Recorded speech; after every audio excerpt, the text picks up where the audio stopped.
But we can never realize our call in a society and church divided. As long as injustice and unfairness continue, we will have division. Our holy scriptures teach us this exactly. That is why Faithful Antiracism is an essential book. It is a Christian guide for our troubled waters. It shows us step by step how to work towards systematic change. May it be a blessing to us all. Michael O. Emerson. Introduction. When it comes to racial dynamics in the United States, it's easy to get overwhelmed by the magnitude of the complexities and challenges. The protests that took place across the United States in the summer of 2020 were an example of the enormous pain and concern that continues to be felt by millions of Americans. For hundreds of years, individuals have worked to end racism and racial injustice in the United States. Yet it still remains a powerful and persistent force. There's so much that needs to be acknowledged, understood, and dismantled that it can feel like an impossible mountain to climb. The challenges are real, but so are the possibilities. As we begin this book, we hope and pray you will also have a sense of the magnitude of the possibilities. Imagine how different our lives could be if our society was rid of the disease of racial injustice. No more dealing with the spiritual and psychological burden of receiving advantages or disadvantages simply because we are categorized by society in one way or another.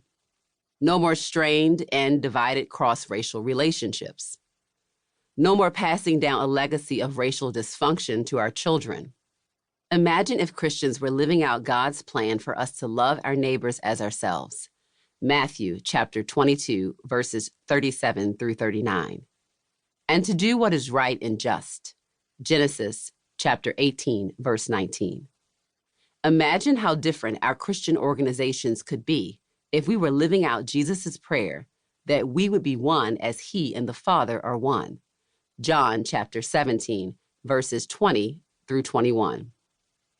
Imagine how different our society could be if our cultural and ethnic differences were a source of strength and joy, rather than a source of division, conflict, and injustice.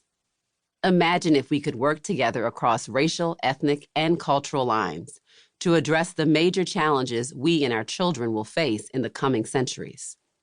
The journey towards the aforementioned realities is not easy, but it is well worth it. Even if we don't arrive at the top of the mountain within our lifetimes, every step we take toward the summit is a step away from evil, pain, confusion, and conflict, and toward Christ's peace, healing, truth, and love. We are excited to journey with you. In this book, we wrestle with these questions. What are some key concepts we need to understand in order to have a biblical, effective approach to addressing racism? Chapter 1. What are some principles in the Bible that apply to racial injustice? Chapter 2. What can we learn from Christians who have attempted to stand for justice in the past? Chapter 3.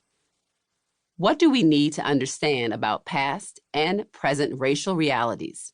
Chapters 4 and 5. What do we need to understand about racial trauma? Chapter 6.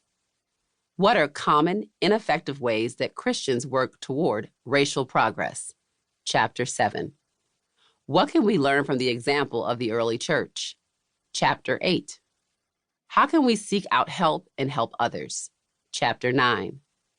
How can we effectively measure progress? Chapter 10. How can we help change society? Chapter 11. Before we jump into the aforementioned content, we want to define some key terms and share a little about our backgrounds and the research that laid the foundation for this book. What we mean by faithful anti-racism. We are using two senses of the term faithful. First, faithful describes someone who is trustworthy and loyal. Faithful anti-racists are steadfastly committed to working toward anti-racism. Second, faithful anti-racists are full of faith or faithful. We believe it is essential to rely on God's power and leading in order to make progress. As Jesus said, "I am the vine, you are the branches. If you remain in me and I in you, you will bear."